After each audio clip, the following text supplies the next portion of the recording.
most of you have your drinks at this point, so let's maybe get started. All right, so welcome everybody and thank you for being here. My name is Rowana Dabaki. I'm a PhD candidate in sociology at York University, and I know many of you in the room through various anti-capitalist organizing efforts, so it's lovely to see you all here tonight. I'd like to first start by thanking the Socialist Project and the Center for Social Justice for organizing this event, and special thanks to Tanner Morales and Greg Albo for putting this particular event together.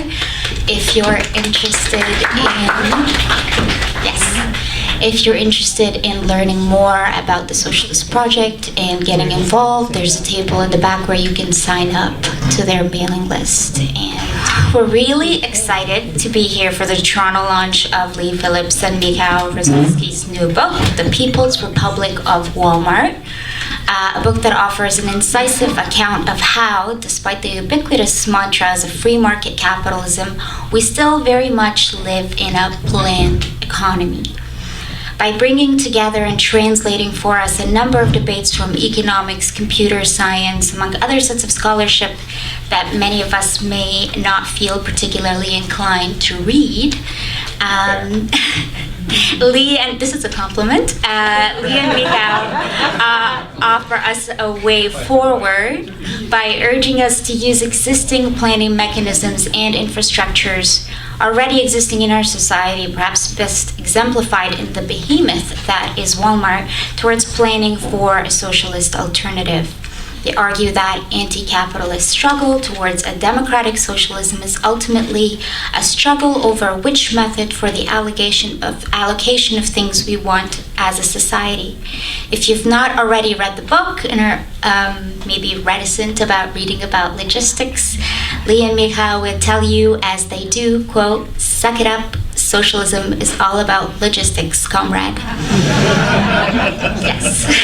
So, tonight, and just so you know, there are copies of the book available back there, so please grab a copy on your way out. It's a great book.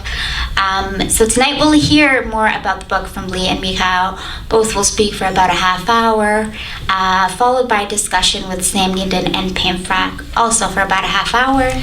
But before we start, please allow me to introduce our speakers for tonight. So, to my right here is Leigh Phillips. Leigh is a science writer whose work has appeared in Nature, Science, and The New Scientist and The Guardian, among other publications. Previously a Brussels-based reporter, he also spent a decade exposing corporate capture of EU lawmaking and its accompanying hollowing out of democracy. This is his second book after Austerity, Ecology, and Collapse Porn Addict: The Defense of Growth, Progress, Industry, and Stuff. Michal Rozworski over here is a union researcher and writer based in Vancouver, Canada. He holds graduate degrees in economics and philosophy and publishes frequently on political economy. The People's Republic of Walmart is his first book. Congratulations. And Sam Gindin is the former research director of the Canadian Auto Workers Union and is now an adjunct professor at York University. Among his many publications, he is the author with Leo Panitch of The Making of Global Capitalism, the Political Economy of American Empire. Most recently, he authored an article for the journal Catalyst titled Socialism for Realists. I look forward to reading that, which engages with many of the same topics as the People's Republic of Walmart. And Pam Frache over here is the Ontario coordinator for the Fight for 15 and Fairness. And an organizer with the Workers' Action Centre. Previously, Pam has worked for the Ontario Federation of Labour and the Canadian Federation of Students. She is a long-time Toronto-based social justice and labour activist. So please join me in welcoming our speakers for tonight. Switch? Sure.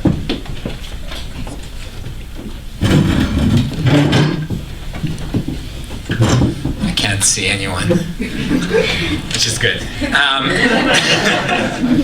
Just feel like I'm talking to myself. I'm going to sort of introduce some of the broad ideas in the book, and then I'll toss it over to Leigh, who will, develop some of the debates around it and bring us up to speed on some of the things that there's been even in the last few weeks in the media that uncannily from the other side talk about many of the same things that we talk about here, and it has been a bit uncanny to see how much these are kind of live debates, even if not just among us on the left. And forgive me for reading a bit. I don't have this don't have my talking points down pat yet. So the People's Republic of Walmart as a book is less a defense of like a thesis or an argument. It's more a defense of an idea. The idea of economic planning, which in other words is really of rationally deciding about production and distribution rather than letting markets dictate both.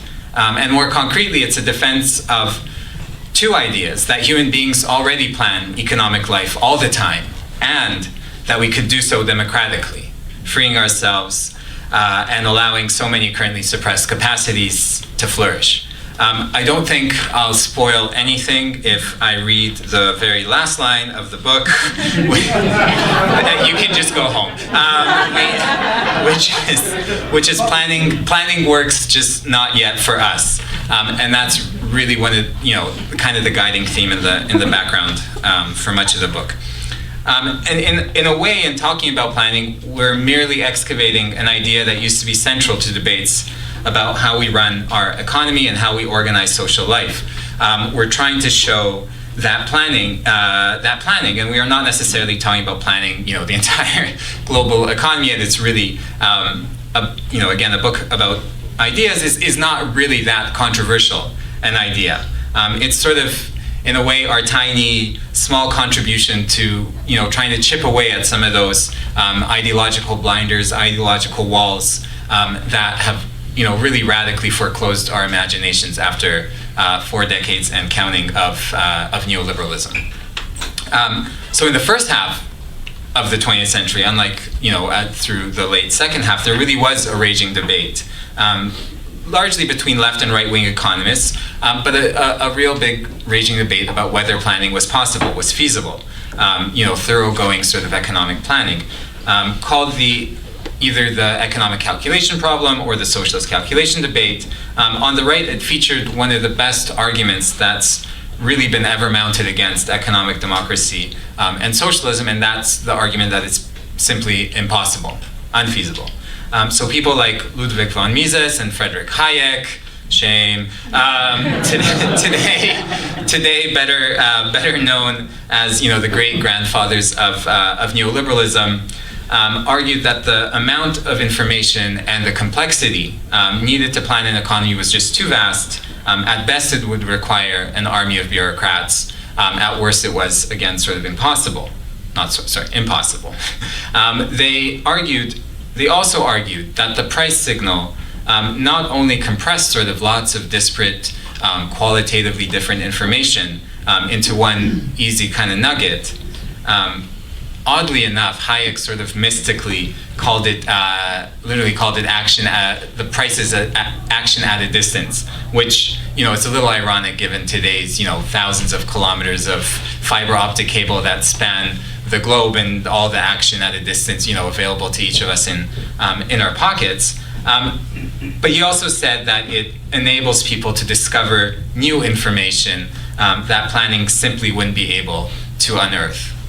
So you have, sort of too much information and not the right kind of information under a system of planning.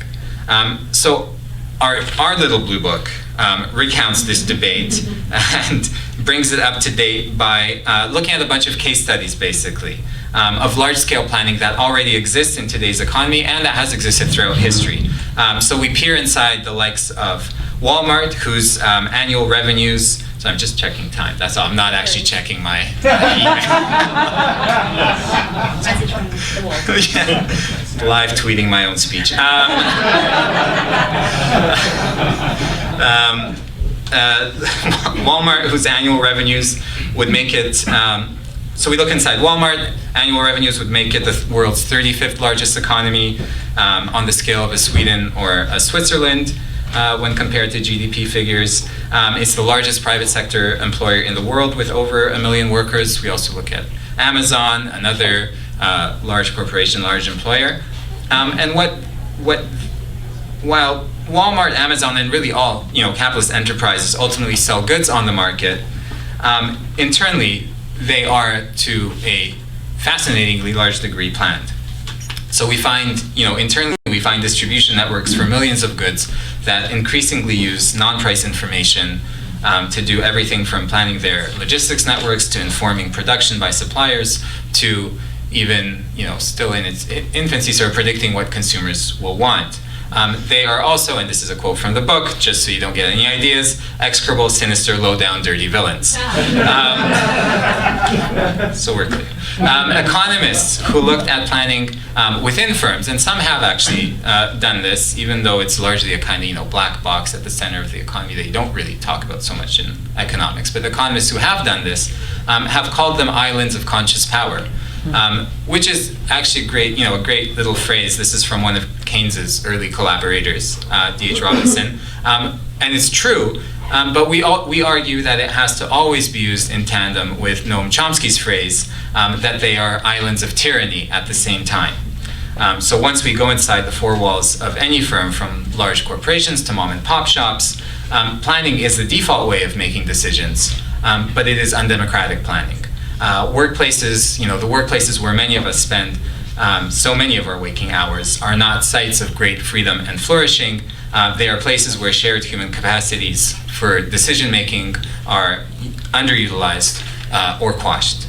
And it's the place where what the boss says goes and where the profit then goes to the owner of all the activity that happens there. So in the same way that Amazon uses information technology to create ever more efficient supply chains, it also uses the same to create increasingly dystopian warehouses and other workplaces. So beyond the private sector, we also look at historical examples from the paternalism yet promise of big public sector programs like the National Health Service, the NHS in the UK, which show that, and it's the title of that chapter, nationalization is not enough, although it is perhaps a good start. We look at the authoritarian failure that was the Soviet Union, to sort of also looking to experiments in cybernetic planning in Allende's Chile, brought to power on the coattails of a big working class movement and then cut short by a right-wing coup, to all the way up to today's sort of centralization of investment decisions by the financial system and that kind of planning. And the point of the book is really to attempt to make these debates about planning relatable to everyday experience of a still very much undemocratic economy, and to make economic democracy, on the flip side, a topic of debate.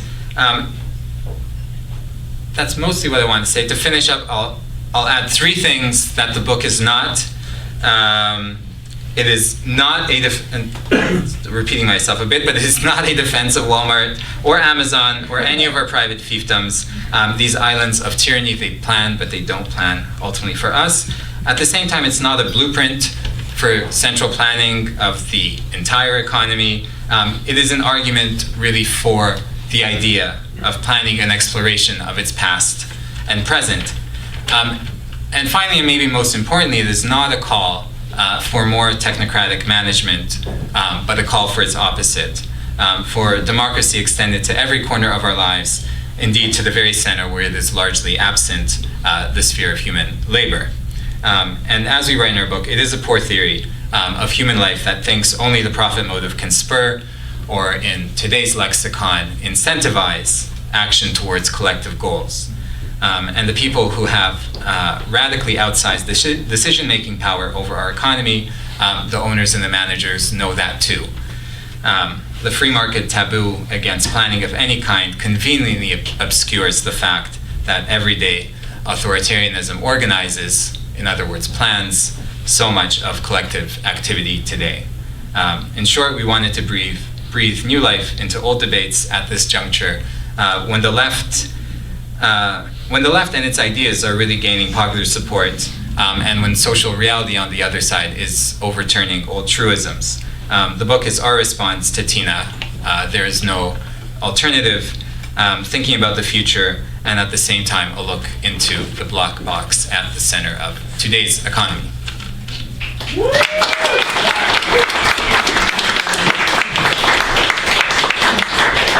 I didn't plan ahead to print off my notes, because I'm an expert planner.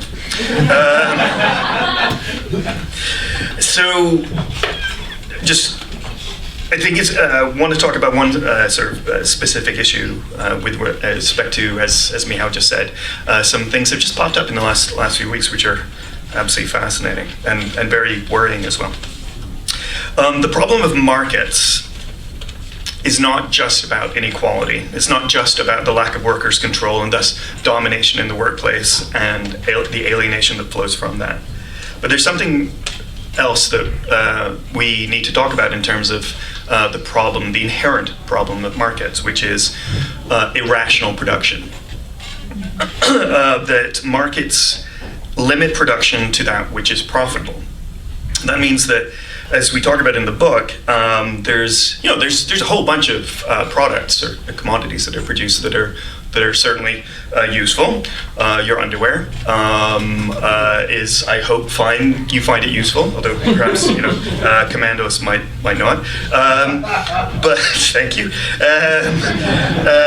And coincidentally, the Gap and others find it profitable to produce that thing that we find useful.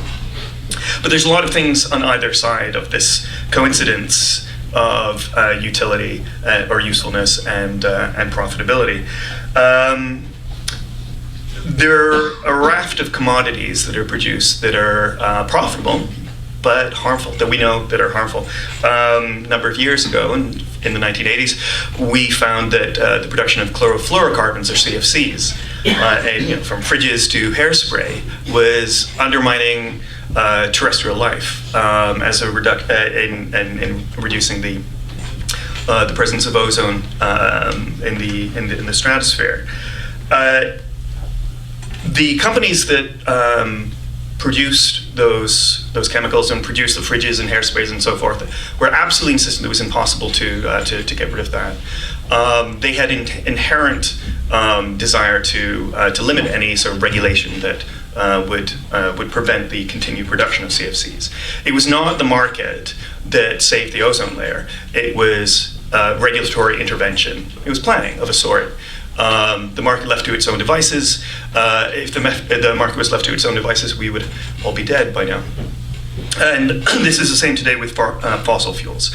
We know, everybody knows, that we cannot continue to use fossil fuels. We cannot continue to combust fossil fuels. And yet they continue to be produced. The BP Statistical Review of Energy last year, which is the report that all climate and energy watchers pay close attention to, said that there was no difference in the global share of fossil fuels in the global energy mix in 2018 compared to 1998, the year of the Kyoto Protocol was signed. So 20 years of climate diplomacy, and we have stood still. So, so long as something is profitable, even if it is harmful within markets, those commodities will still be produced. On the other side, there are a raft of things that are incredibly useful, beneficial, but not profitable, or even insufficiently profitable, that will not be produced. And we write in the book about the growing threat of antibiotic resistance. If you can speak to the CDC, the European chief scientist, chief scientific advisor, all the figures who pay attention to this subject say that the reason that we face this problem is that pharmaceutical companies about 35 years ago largely got out of the business of engaging in any research and development, but also clinical trials, commercialization, and production of antibiotics, because it was simply not profitable or not profitable enough. It is much more profitable to invest in the development of drugs for chronic diseases where somebody has to take that same drug every day for the rest of their lives, whereas antibiotics, if they work, you're only supposed to take them for a few weeks or a few months at most, and then you're done. A UK government study projects that drug resistance is that if it isn't countered by the development of any new classes of antibiotics or phage therapies, 10 million people worldwide could die from such infections in 2050. So, and just a couple of days ago in the New York Times, there was a really incredible, extensive investigative piece by science journalists Matt Richter and Andrew Jacobs on the spread over the last 5 years around the world of the fungus Candida auris, which is now resistant to some or all antifungal medications, forcing even a renowned British medical centre to shut down its intensive care unit. Half of all those infected with Candida auris die within 90 days. The paper on the scale of this problem that the reporters depend on for the backbone of their story, unsurprisingly lays the blame for the, quote, sparse discovery pipeline on a, quote, chronic lack of investment in novel antifungal agents because most pharmaceutical companies are not investing in antifungals, preferring to focus on other, apparently more lucrative areas. So much of modern medicine, from surgeries to catheters and injections to even many diagnostic procedures, depend on a background of antimicrobial protection. Experts on the threat of antimicrobial resistance talk of a return to a Victorian era of medicine within about 20 years. It is perhaps more of an existential threat to our modern way of life than climate change. Sometimes, as much as I write a lot about climate change as a science writer, but sometimes I wonder why there isn't a massive left-wing movement around the world fighting against the lack of investment in development of new families of antibiotics and other antimicrobial protection. Last month, coming back to our conversation about planning here, the UK's superbug czar, Jim O'Neill, who is a former chief economist for Goldman Sachs, suggested it may be necessary to nationalize big pharma to deal with the threat. Comparing this current situation to the 2008 financial crash that forced the nationalization of the Royal Bank of Scotland. Of course, by the same logic, we should also be nationalizing the energy companies with respect to climate change. This is really important in terms of discussions around socialist planning and market socialism. What this means is that under market socialism, a series of worker-owned cooperatives between which distribution is still carried out via market mechanisms, there would still be an incentive in those enterprises to produce harmful products such as fossil fuels, and there would still not be an incentive to produce new classes of antibiotic outside of some regulatory intervention. So does this mean that market socialism is foreclosed? Our book and some of the reviews so far have viewed it as a defensive planning and an implicit critique of market socialism, in parts with respect to the former Yugoslavia in particular. But the reality is a bit more complicated. One should view our analysis as a complement rather than an alternative to the market socialist conversation. One can see this as if one views socialism as a process rather than an event on a calendar. However, we are left with two camps on the socialist left. Those who continue to argue for socialist planning in spite of the conservative case made within the calculation debate, and those who can see the conservative case made within the calculation debate and argue for market socialism. The socialist planners emphasize the necessity of eliminating markets due to inequality and the aforementioned irrational planning arguments, despite the very real difficulty of calculating. And the market socialists emphasize the real difficulty of eliminating markets, despite the ineluctable inequality and irrational planning that results from markets. But they're both right. So how do we square this circle? Our book demonstrates through empirical example that the critique that planning at scale is impossible is false. Walmart, Amazon. It demonstrates that the argument that planning of heavy industry may be possible, but planning of consumer items is impossible, is also false. Amazon, again, and Walmart.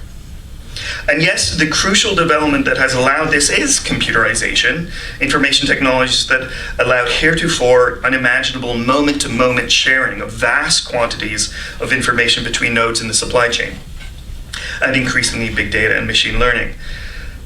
But we do not say that computation has solved all of the problems of planning. But it cannot be ignored that the scale of planning that is now feasible could not have been possible previously without such technological advances.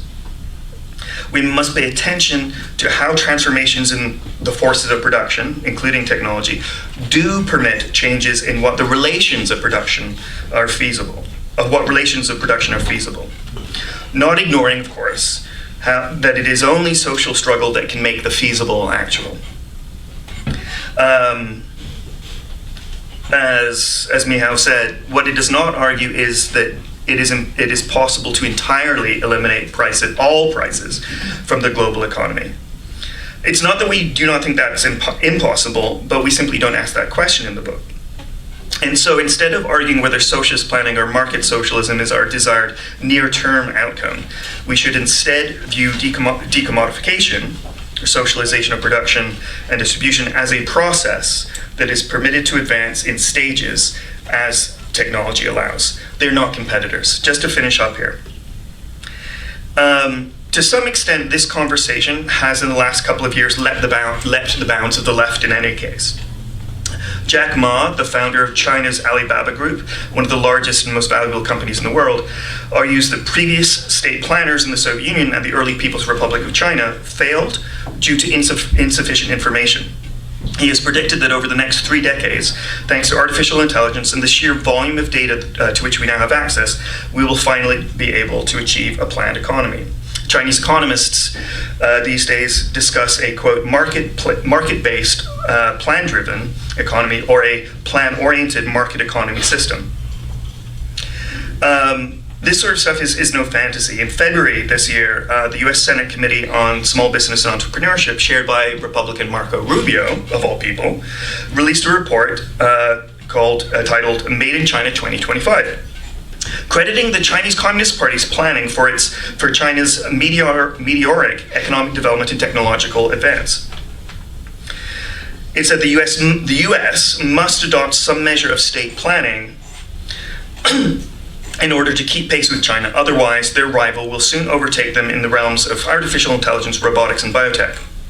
Intel, in early March, released its own white paper calling for an interventionist industrial policy to bolster US AI capabilities, again to counter the Chinese threat. So neoliberalism basically is dying. And with China perhaps a few years away from overtaking the United States as the largest economy in the world, we should be very worried that as the global free market order is tested, elites might begin to switch allegiance, encouraging the adoption of the Beijing-style authoritarian plan-oriented market economy. Once the world is saved a second time by Chinese spending, or perhaps once we watch the first colonists on the moon bearing a red flag on their shoulder, the Davos class will find such defection very seductive. As technology allows us to move to a discussion of how much we can plan instead of whether we can plan, moving beyond the socialist planning versus market socialist dichotomy, true democratic control of planning both at the enterprise and government level must be the non-negotiable foundation of this conversation. We must be the left, we must be the guardians of freedom, as the differences between planning by the panoptical, freedomless surveillance capitalism of Amazon and planning by the authoritarian surveillance communism of the Chinese Communist Party becomes harder and harder to spot. During the Cold War, the slogan of many democratic socialists who opposed both Ceausescu and Pinochet, the invasion of both Afghanistan and Vietnam, was neither Washington nor Moscow. Today, for all the lessons we can learn from the likes of Walmart and Amazon, it might be neither Bezos nor Beijing.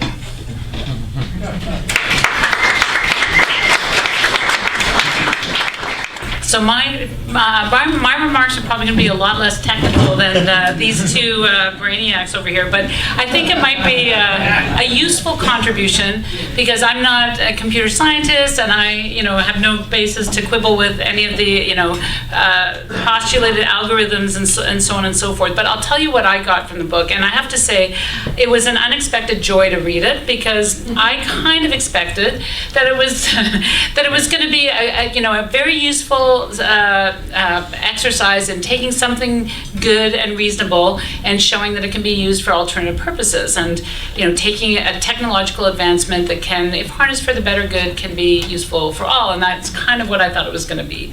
But I felt like it was much more than that, and I may be reading more into it than the authors intended, so fasten your seatbelts in terms of what I got out of it. So first of all, I felt like it was a very optimistic book because I feel like much of how we mobilize on the left is often about raising the alarms and just explaining to people how bad it is. It's like, if you only knew how bad it is, then you would move into action.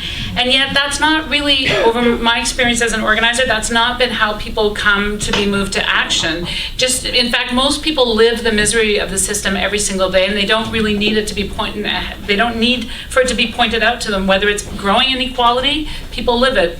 Whether it's the climate change and climate catastrophe, people live it, and whether or not it's the horror of war, big and small, people live it.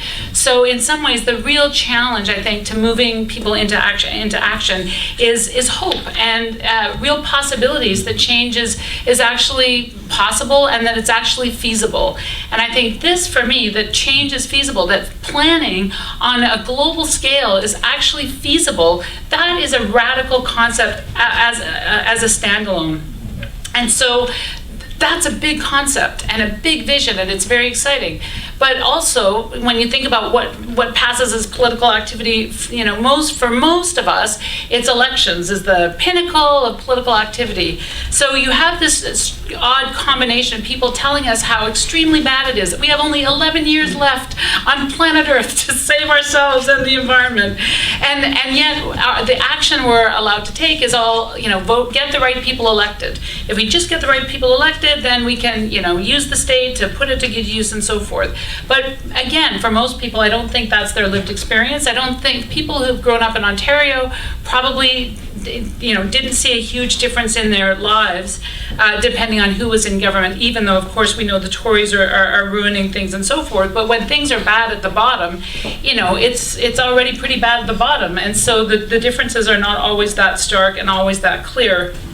And I won't go, I don't think I have time to tell about the experience I had pulling the vote in the last election, but a working class family, getting home at the end of the day, there's 30 minutes left before the poll closes, and I'm trying to make the case that this is the most important thing you should do today. And this is a working class family that's obviously exhausted. And it was really hard to explain, to make a compelling case to them to say, vote, it matters, it's going to change everything. So this is the contradiction that we're up against. And I think, so to my mind, the possibilities that this book puts forward that people can relate to because they see how Walmart works, they see how all of these other system works, is an incredibly radical contribution to the discussion.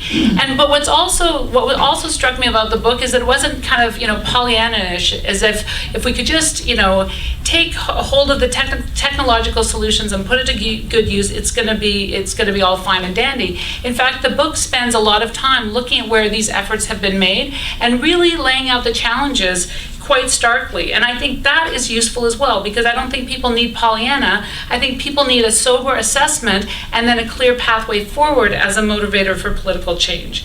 So that was my first observation. The second observation, as I said, is not just about technical possibilities, but it's also an invitation to reassert an anti-capitalist perspective on a global scale to boot. And for me, that's also exciting, because I think in past discussions of socialism, they tend to be limited to the the nation state within which the struggles are taking place. And what I felt about the book is that over and over and again, whether it was intended or not, the analysis was bleeding outside defined borders. Bleeding, whether we talk about climate change or whether we talk about multinational corporations, every step of the way, taming the corporations and introducing democratic planning must inherently spill over borders, and that necessitates a global perspective.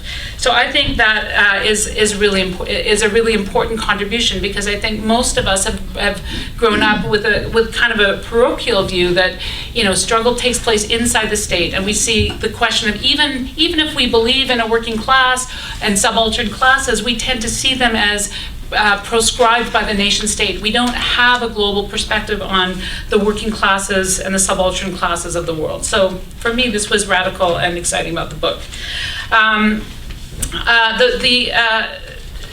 Sorry, I'm just skipping a point here. Yes, and even the point that both Leigh and Michal were making is that the market, capitalism, simply can't produce everything that is needed to sustain ourselves and to heal the planet, just by virtue of the fact that, as both have said, capitalism will not produce what needs to be done. It will only produce what is profitable, and that means harm over help if that is the more profitable thing to do. And that is a really important contribution to the conversations that are underway today, where people are looking at market solutions and looking at solutions within capitalism to try to solve the triple crisis that we're facing: the economic crisis, the social crisis, and the environmental crisis. But also the promise of the technology itself, that the promise that technology holds can't be realized without a fundamental global transformation of the market in the interest of human liberation. To my mind, I read that as nothing short of an anti-capitalist revolution, and for me, that's really exciting. And again, I'm not sure if the authors intended it, but I want to just quote a little bit at length from a passage in the book. I didn't include the page number here, but I will find it for you later. But it's a bit lengthy, so bear with me. Quote, "Moving ones and zeros around on an electronic exchange requires class power just as much as storming barricades does. The agents of progressive change, those who might push for and carry out a sweeping socialization of investment, are far removed from the centers of financial capitalism. On its own, an investment algorithm can no more dig capitalism's grave today than a power loom could in the 19th century. Both are inanimate tools created by capitalism that open up new possibilities for socialists who hope to transform the world in the interest of the many. But these tools are nothing without organized political forces ready to put them to more useful ends." And so I think that's pretty good. So consciously or not, this book has also put the creation of profit also at the center of its analysis.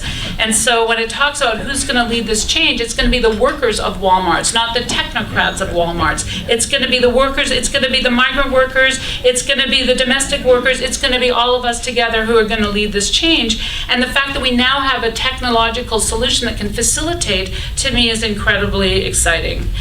And three, perhaps most unexpectedly to me, especially in today's day and age, was its polemic to those who might use the unfulfilled hopes of struggles past to lower the horizons of struggles future. And by that, I mean the references to the experiment of Chile under Allende and the experiment of the Russian Revolution, with the hopes and dreams and aspirations of masses of workers trying to make a better world. And so often it's, we bump into the shortfalls of those experiments as an excuse to lower our horizons and lower our dreams, rather than taking from those experiences the best lessons to bring forward to today. And so in that vein, I want to quote the criticism of Mises and Hayek, which I think is extremely important point. And again, it's not super long, but I want to read it slowly and with feeling. "It is not that the degradation of economic information as a result of planning leads to authoritarianism, but rather that authoritarianism drives the degradation of information, which undermines planning." And I want to pause on that, because this is not just a logistics question, and it's not just it's just not a technical question. It's also a democratic question.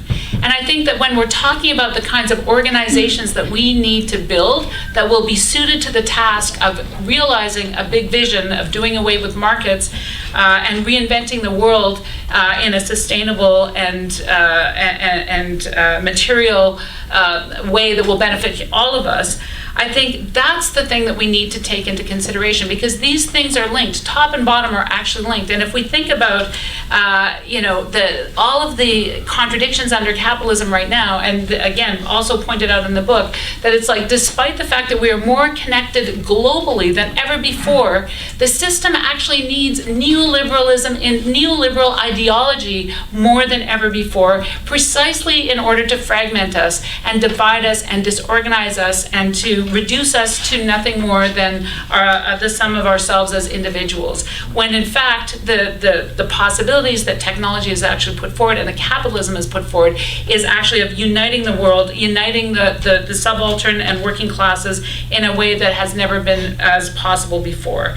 And that's why I felt it was very useful, the chapters on Allende and the chapters on Chile, and also the chapters on the Russian Revolution, and to remind us that one of the reasons that revolution failed was that extreme isolation under circumstances of nothing short of severe authoritarianism as executed by the invasion of liberal democracies of that country's fledgling experiment with mass radical democracy from below.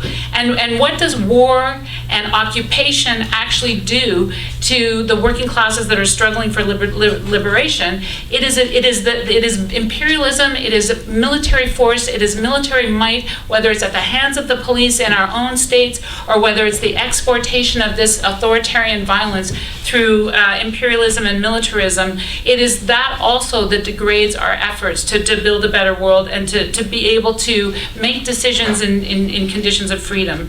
So it does, for me, mean that the challenges are definitely stark, because when we go up against the might of the state, we have to be serious about doing so. But as I said, for me, hope doesn't come with just have at it and it'll all work out on the other side of the rainbow. Hope and optimism comes with real practical sources of possibilities. And so I'll just end with a couple of small observations. That we often think that somehow the anti-capitalist vision is either a one-off or it's a really radical kind of moment of rupture and so forth. But the way I like to think of it is that even these very basic demands, like everyone ought to have enough to eat, everyone ought to have a place to live, everyone ought to have health care and access to education, and even a Tobin tax to pay for all of those things. Those are simple, basic democratic demands that any normal society would be able to deliver. But I think that we are living in an age of globalized capitalism that can't afford and won't afford to give us even that. And so to win those basic democratic reforms, I think, is increasingly going to take revolutionary strategy. And by revolutionary strategy, I want to say a mass democratic movement of the international multiracial working class in all of its magnificent diversity that is actually going to take on the challenge of, as you say, looking at an anti-capitalist future as the lodestar, but fighting like hell for reforms today that is going to unite our international working class and make it a force to be reckoned with. And I'll leave it at that.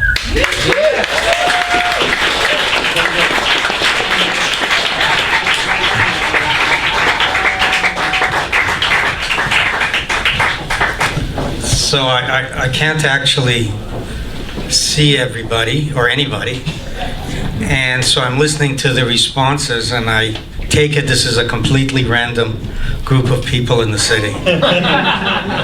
I'm going to divide my talk into two parts. I want to talk about what I think is really great about this book, and then I want to raise some criticism.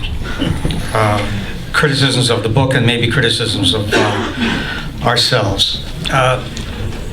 When we talk about revolution and socialism, there's really three elements that we're talking about. We're talking about how we can build the power the agency, how we can make the working class into a coherent agent that can make change, and that hasn't been easy. We're not very close to achieving that.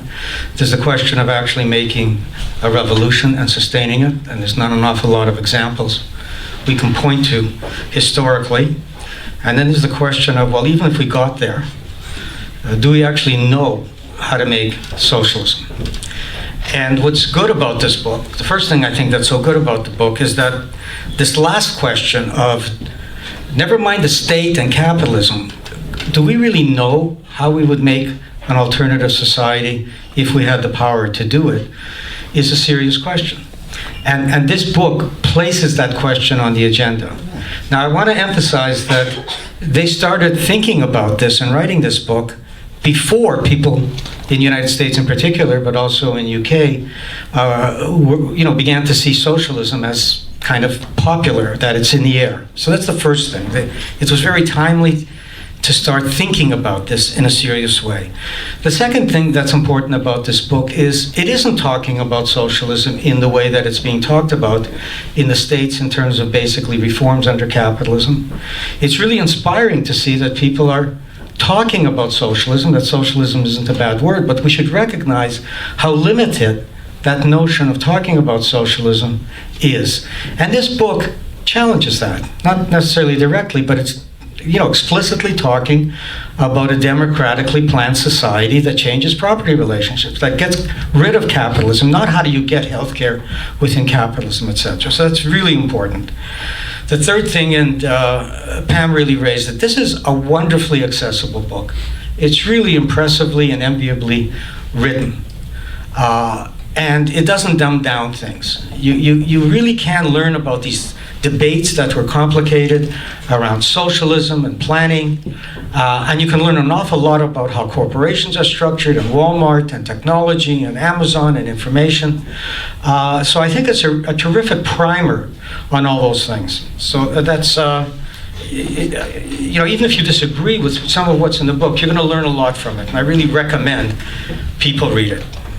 Okay, now to some of what I want to challenge in the book. I should say, whenever I go to talk someplace, my wife usually asks me who I'm going to depress today. And I want to raise some of the harder questions that I think, because I think there's a danger in this book, and it's not the authors that I blame for it. I think they've laid it out, and then I think they've made some qualifications to it. But I think, including the title of the book itself, I think there's a tendency to read it and to think that it isn't actually going to be that hard. That there's planning, so we'll democratize it.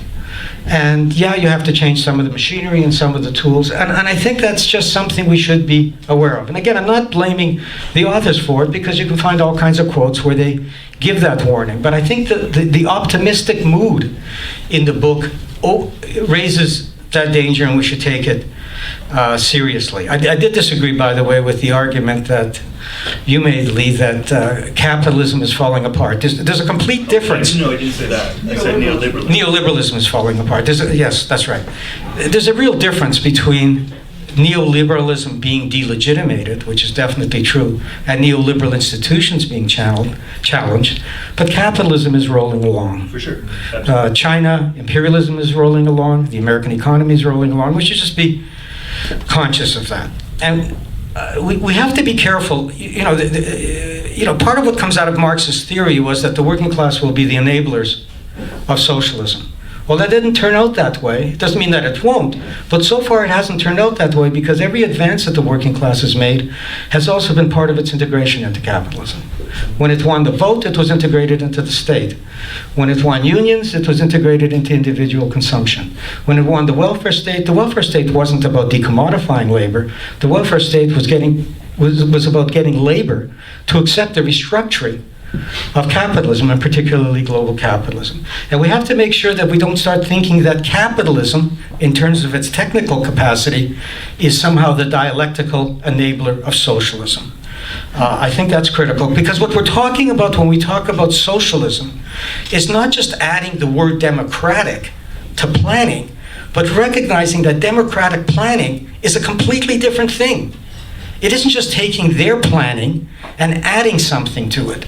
Democratic planning is a new mode of production that has never existed before, and figuring out how to do this, never mind all the pressures against us doing it, just figuring out how we might actually do this is going to be incredibly difficult. And I'll just give some questions about that I would raise. I think it's wrong to think in terms of a company can plan, even a very large multinational company can plan, and we can expand that to society. Societies are immensely more complex and diverse than any company. So we don't actually know how to plan a society. I think that's one problem. We don't know how to plan the firm itself.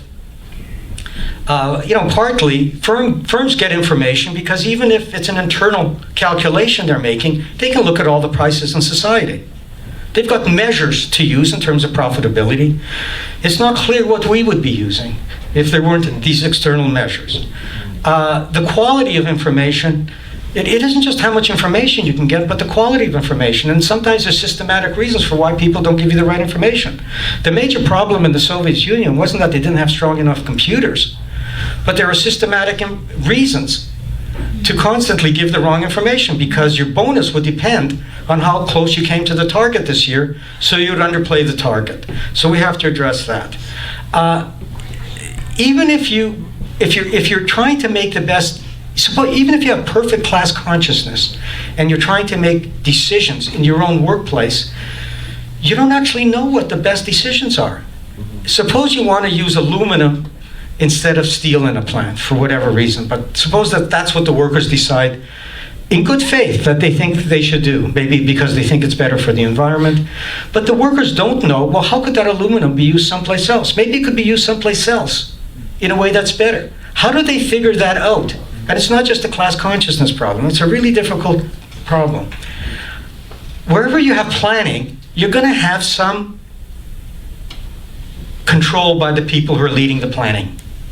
Even if you're trying to have democracy, they have to be elected, and they have to, some liberal ways of controlling them. They do have a particular place in the division of labor that gives them some power over information in the society. And the question is, well, how do you prevent them from using that in their own interests? How do you limit that? How do you limit democracy in that way? People are tending to say, well, we may need some markets, but we'll control them. Well, we have to say how we're going to control them, because markets are incredibly powerful. They're really like the sorcerer's apprentice.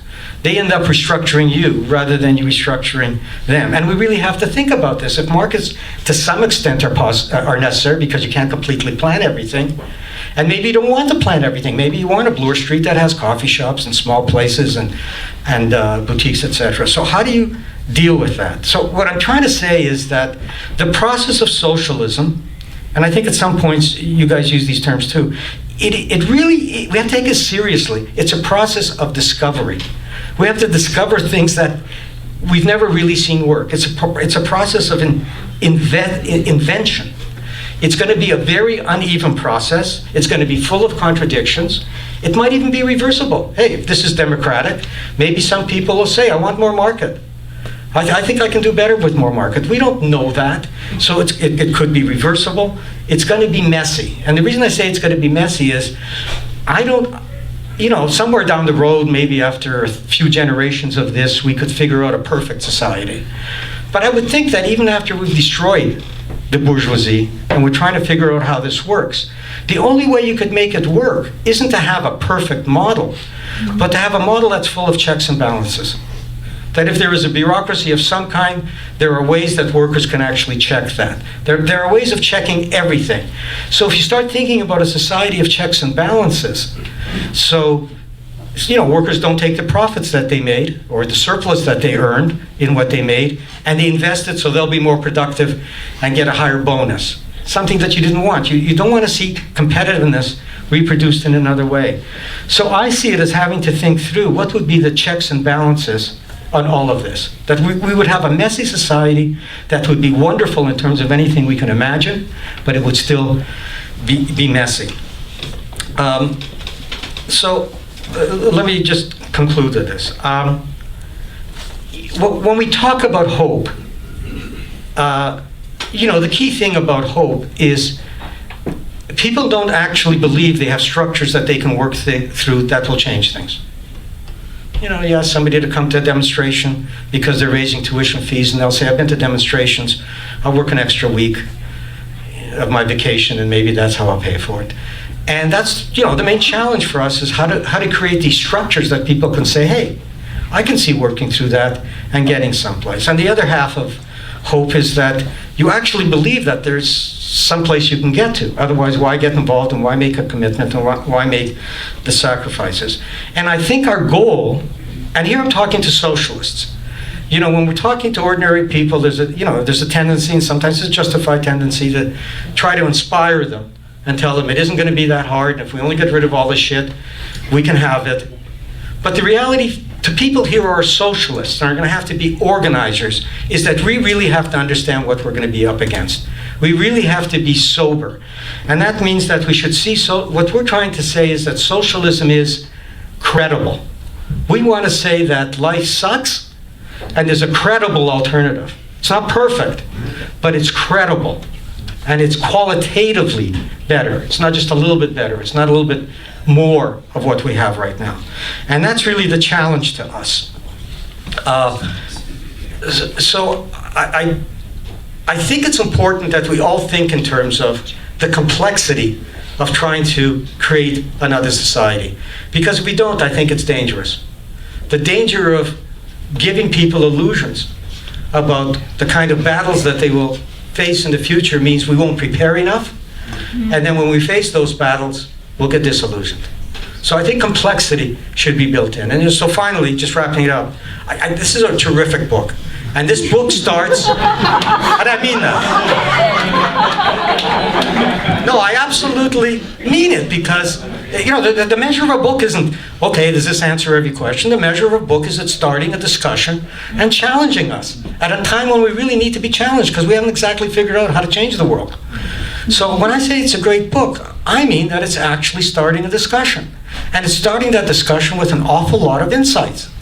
And so, so I really would recommend that everybody read it, buy a present for a friend. That would be a terrific thing to do. On the other hand, I think when you read it, we have to challenge it and challenge ourselves at the same time. Thanks.